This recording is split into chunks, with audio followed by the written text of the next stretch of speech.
मित्रांनो, पिंकीचा विजय असो या मालिकेच्या आजच्या भागामध्ये सुशीला पिंकीवर जोरात ओरडते की हे काय आहे, माझ्या अंगावर पाणी पडलंच कसं. त्यावेळी पिंकी आता निरीला म्हणते, निरे तू जा आणि चेंज करून ये. पण आता निरी म्हणते, अगं तायडे हे नक्की काय आहे. तेव्हा पिंकी रागातच तिच्याकडे पाहते. नाईलाजाने निरीला जावं लागतं. निरी तेथून गेल्यानंतर पिंकी मनातल्या मनात विचार करत असते, म्हणजे सुरेखा मावशी आणि सासूबाई या दोघीही माझा घातपात घडवण्याचा प्रयत्न करत होत्या. तुम्ही सुद्धा सुरेखा मावशींसोबत मिळालेल्या आहेत. ही गोष्ट आता पिंकीला समजते, पण ती तशी बोलून दाखवत नाही. मला छळण्यासाठी दोघी सासवांनी मिळून एकत्र कट रचला होता का. आता मी तुमचा प्लॅन तुमच्यावरच कसा उधळवते ना ते पहाच. माझंही नाव पिंकी धोंडे पाटील नाही असा पिंकी मनात निश्चय करतेच. त्यावेळी सुशीला रागात विचारते, काय ग, मी काय विचारते तुला, हा सर्व काय प्रकार आहे. त्यावेळी पिंकी आता हसते आणि म्हणते, अहो सासूबाई, हे तुमच्यासाठी नव्हतंच. नेमकं तुम्ही दार उघडलं आणि तुमच्या अंगावर पाणी सांडलं. पण काय हो सासूबाई, निरीला घेऊन तुम्ही इथे का आला होतात. त्यावेळी सुशीला आता काहीच बोलत नाही. ती तेथून निघून जाते. तर पिंकीला आता सुशीलाचा आणि सुरेखाचा हा डाव बरोबर समजतो. त्यानंतर पिंकीला आता सर्व काही आठवतं. सुरेखाने कशा प्रकारे गोळी माझ्या थंडाईमध्ये टाकली होती.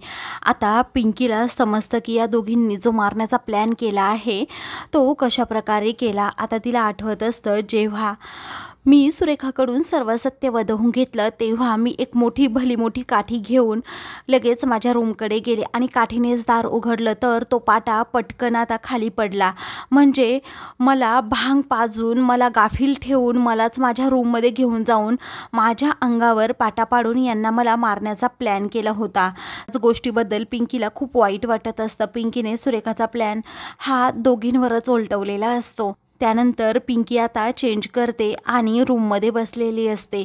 ती आता सुशीला सुरेखाचाच विचार करत असते. तिला समजतं, प्रत्येक वेळी मला जी शिक्षा दिली गेली, म्हणजे सासूबाईंनी जे काही मला करायला सांगितलं त्यामध्ये सुरेखा मावशींचा देखील हात होता.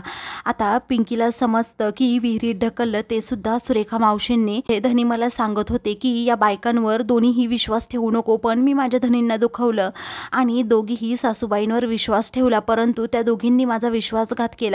पिंकीच्या पायाखालची जमीन सरकलेली असते, कारण प्रत्येक गोष्ट आठवून त्या गोष्टीचा तिला त्रासच होत असतो. मग नंतर आता पिंकी रडकुंडीला येते आणि म्हणते, काय हो सासूबाई, मी तुम्हालाच वाचवत होते आणि तुम्ही मात्र सुरेखा मावशींना साथ देत होतात. त्या दृष्टीने बरोबर आहे असं म्हणून ती आता खूप चिडलेली असते. बरोबर तिला रडायला सुद्धा खूप येत असते. मग काही वेळाने तेथे छबी येते आणि पिंकीकडे पाहतच राहते. त्यावेळी आता छबी म्हणते, आज रंगपंचमी खेळलो, किती छान मजा आली ना. अगं मला तर अशी झोप आली ना पिंकी की विचारूच नको, कारण मी खूप दमले होते. तेव्हा पिंकी आता रडत असते. ते पाहून छबी विचारते, काय झालं पिंकी.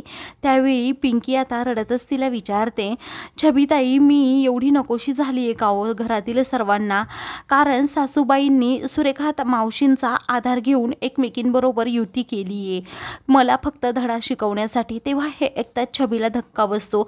तरीही मला संशय येतच होता, मला डाऊट येतच होता की नेमकं तुला जेव्हा आई बोलायची आणि जेव्हा काम सांगायची तेव्हा नेमकं सुरेखा मावशी कशी सांगते आणि दोघीही मिळून तुला कशा प्रकारे छळतात. त्यावेळी छबी म्हणते, आता मी तिला जाते आणि जावंच विचारते. पिंकी म्हणते, नाही, आता आपल्याला युक्तीने लढायला हवं, कारण त्या दोघी एकत्र आहेत. सासूबाईंना समजतच कसं नाही की सुरेखा मावशींचा डाव नक्की काय आहे.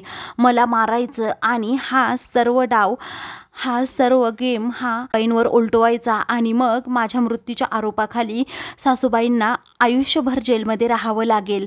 मग काय ह्या सरकारवाड्याची राणी बनायला तयार, असा सुरेखा मावशींचा डाव आहे. पण हा बाईंना समजत नाहीये. पण आता या दोघींविरोधात मला उभं राहावं लागेल. त्यांच्या एक पाऊल पुढे मी राहणारच आहे. छबी म्हणते, तुला जी मदत लागेल ती करायला मी तयार आहे. त्यावेळी पिंकी हो असं म्हणते. दोघीही एकमेकींना आता मिठी मारतात. तर पिंकी मनातल्या मनात विचार करते, काहीही झालं तरी या सरकारवाड्यात रंगणार आता सासवांविरुद्ध एका सुनेचा डाव आणि मध्ये एक पाऊल मी पुढे उभी राहून या दोघींच्या विरोधात बंड पुकारणारच. दुसरीकडे आता सुरेखा शुद्धीवर येते. तिचं डोकं पूर्णपणे जड पडलेलं असतं. मग नंतर तिला आठवतं की माझा मोबाईल कुठे आहे. तेव्हा ती इकडे तिकडे तो मोबाईल शोधण्याचा खूप सारा प्रयत्न करत असते. मग कसाबसा तिला तो मोबाईल सापडतो.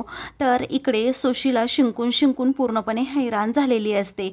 त्यावेळी ती म्हणते, या दोघी मुलींनी माझी अवस्था एवढी वाईट करून ठेवली आहे ना की शिंका जातच नाही आहेत, काय करावं कळत सुद्धा नाही असं म्हणून आता ती खूप चिडलेली असते. मग नंतर आता तिच्या मोबाईलवर सुरेखाचा फोन येतो. तेव्हा ती कसाबसा तो फोन घेते आणि तिलाच खूप बोलू लागते. म्हणते की काय ग, तू तो प्लॅन केला होता, काय झालं त्या प्लॅनचं? तुला कळतं की नाही? ती घाटवाडीच्या मुलीला काहीच झालं नाही, उलट तिने इथे खूप मोठा माझा पचका केला आहे आणि माझ्या डोक्यावर थंड पाण्याची बाटली टाकून तिने तर माझा बदलाच घेतला असं म्हणायला नको. त्यावेळी आता काय झालं असं सुरेखा विचारते. सुशीला म्हणते, अगं ती घाटवाडीची मुलगी अजून जिवंत आहे. काय ग, सारखा सारखा प्लॅन करत असते आणि त्या प्लॅनने काही होत सुद्धा नाही, नुसतं आपली बढाया मारते. तेव्हा सुरेखा म्हणते, मला जास्त बोलू नको ग, पण ही पिंकी मेलीच कशी नाही, मी तर पूर्णपणे प्लॅन केला होता. सुशीला बोलत असताना तिला समजतं माझ्या पाठीमागे पिंकी येऊन उभी राहिली आहे, म्हणूनच ती पटकन आता फोन बंद करते. तर आता पिंकी म्हणते, काय हो झालं सासूबाई? पिंकीला पाहून आता सुशीला खूप घाबरते, ती काहीच बोलत नाही.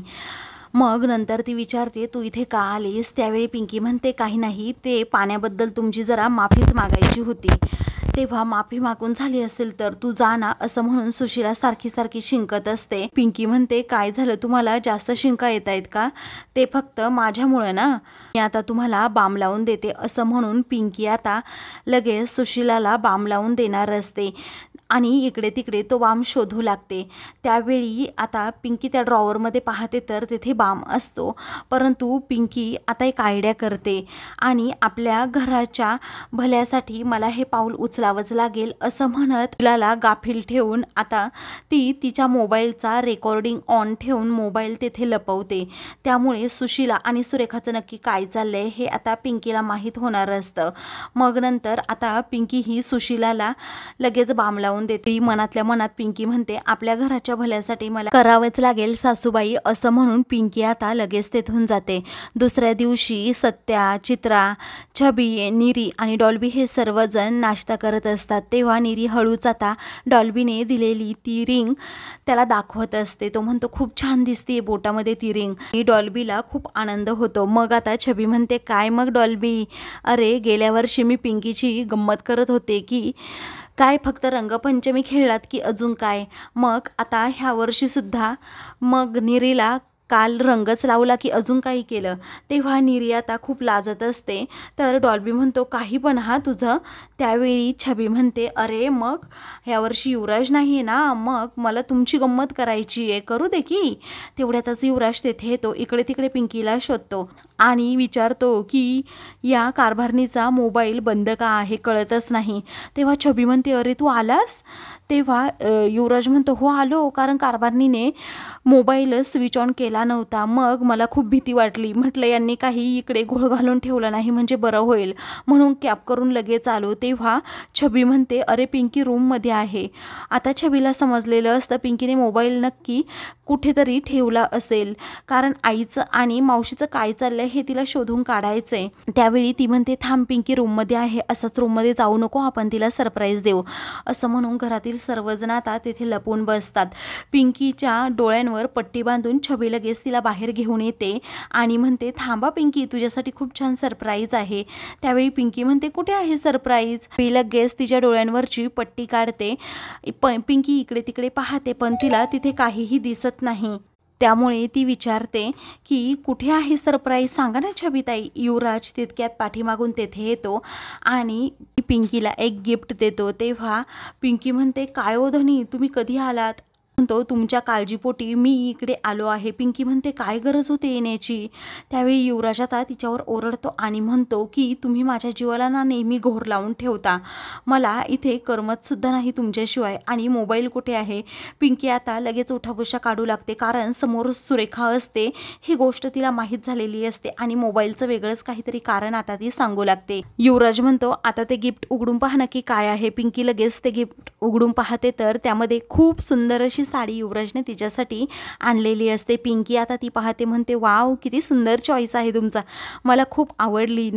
पुढच्या वेळी साड्यांची शॉपिंग करताना मी तुम्हालाच घेऊन जाणार हा धनी. तेव्हा घरातील सर्वजण तेथे येतात आणि टाळ्या वाजवतात, म्हणतात की त्यालाच प्रेम म्हणतात असं छबी आता पिंकी आणि युवराजला म्हणते. तर पिंकी खूप लाजू लागते. त्यावेळी छबी म्हणते आता तुझ्या नवऱ्याला साडी नेसून दाखव, बिचाऱ्याने एवढ्या कष्टाने आणली आहे. युवराज पिंकीचा हात पकडतो आणि म्हणतो मला तुमच्याबरोबर महत्त्वाचं बोलायचंय. युवराज पिंकी आता गप्पा मारत रूममध्ये जातात. सुरेखा म्हणते स्वतःला चालाक समजून मला चुना लावते काय, आता बघतेस तुझ्याकडे. तर आता मित्रांनो पुढील भागामध्ये सुरेखा आणि सुशीला या दोघीही पिंकीच्या रूममध्ये येतात. युवराजने जी साडी आणलेली असते त्या साडीवर काहीतरी औषध टाकतात आणि म्हणतात की हिच्या अंगाची दिवसभर लाही लाही आता होणारच. पिंकी तितक्यात तेथे येते आणि म्हणते काय कशी वाटली सासूबाई मग साडी. तेव्हा आता सुरेखा म्हणते खूप छान आहे. पिंकी लगेच तिच्या अंगावर टाकते आणि म्हणते पहा ना तुम्हाला कशी दिसतीये. त्यावेळी सुरेखा घाबरतच म्हणते नको अगं तायडे, तू हिची सासू आहे ना, मग तूच घे ही साडी आता तुला. त्यावेळी एकमेकीच्या अंगावर त्या फक्त साडी फेकत असतात. तर पिंकी त्या दोघींची मजा घेते. अशाच मालिकेंचे पुढील भाग पाहण्यासाठी चॅनलला सबस्क्राईब करा.